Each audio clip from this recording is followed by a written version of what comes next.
I paid someone to be my arm candy at my ex's wedding. Yep, I actually paid for that. I'm Liv, your chronically online host, and every day we talk about life, relationships, internet chaos, bad decisions, and awkward moments that spiral faster than they should.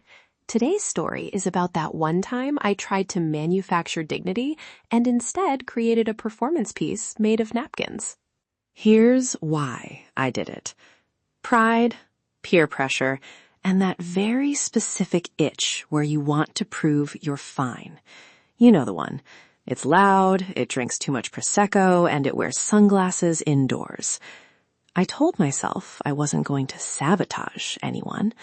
I just wanted a human-shaped prop who looked good in photos and knew when to laugh. So I typed hire +1 for wedding into the internet. The ad was a masterpiece of fine dishonesty. Charming companion, discreet, experienced at events, will clap appropriately. There was a photo that belonged in a rom-com poster and a bio that casually mentioned ambient joy facilitation. I asked 2 vital screening questions. Can you smile like you mean it? And can you fake being impressed by chicken cordon bleu? They answered yes to both. I paid. I felt a tiny thrill and an immediate regret that aged quicker than I expected. Arden arrived exactly as the photo promised. And yet not at all. Picture-perfect face, unsettling confidence, and an outfit that read classic cocktail with a footnote that said interpretive scarf. He bowed like he was entering a one-man show and introduced himself as my evening's emotional support. Cue internal screaming.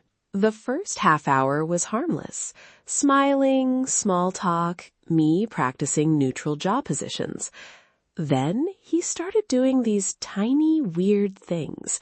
Lingering looks at the cake, breath-timed applause, a hand gesture during the vows that suggested he'd seen a contemporary dance once and decided to keep it. People glanced at each other like birds checking the weather. Then he climbed onto a folding chair and said he had a brief interpretive proposition about unions. Wait, what? Who brings origami metaphors to a wedding toast? He started normal. Congrats, happiness, then spun into this long, looping metaphor about origami birds and emotional closets. And he used 3 cocktail napkins like props in a one-act play. The room moved through the polite laugh, the nervous laugh, and then a silence that felt like an audience realizing they've paid for tickets to a very personal rehearsal. I tried to intervene. I leaned in and whispered, Arden, please. It came out like a stage direction. I nudged him toward the exit. He took that as a cue for his finale, a teetering napkin sculpture, then theatrical crying into the napkins. Cameras clicked. Someone shouted, "Is this performance art?" Someone else guessed he was hired. I wanted to dissolve and also to demand my money back from the universe. My aunt gave me the look that felt like an entire Yelp review condensed into one eyebrow raise. My ex came over, smiling and oblivious, and said the obligatory pleasant things people say at weddings.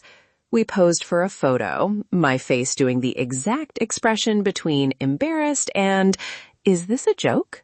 And that photo made the family group chat, later captioned, "Unexpected entertainment." The immediate fallout was messier than I planned. The platform sent its thankful confirmation email like nothing strange had happened. Arden texted later, calling it a collaborative evening, and offered a link to his performance page. I deleted it with the reference of someone hitting unsubscribe on their dignity. Friends DM'd me like wildflowers, some sympathetic, some joyfully ruthless. What did I learn? Petty, performative moves are exhausting and rarely end in the Instagram vindication you imagine. Honesty is boring but useful, and people who professionally augment events sometimes bring unexpected talents, interpretive crying, apparently, and you will be photographed with those talents. Also, I briefly loved the audacity of it all. That split second where I thought, I did a thing, tasted oddly powerful, before shame ate dinner on my panic platter. If you have a story where you paid for vibes, lied for optics, or staged a small social disaster, please leave it in a review. I read them, I laugh, and they make me feel less alone in my terrible choices. Leave a review, tell the Rented Plus One story, and help me pretend this was a lesson rather than a lifelong nickname. If today's episode made you laugh or made you feel slightly better about your own life choices, then my job here is officially done. Love, live. Stay chaotic. Love, live. Also, if you're tempted to hire someone for vibes, call a friend first, or at least read the bios twice. Okay, bye.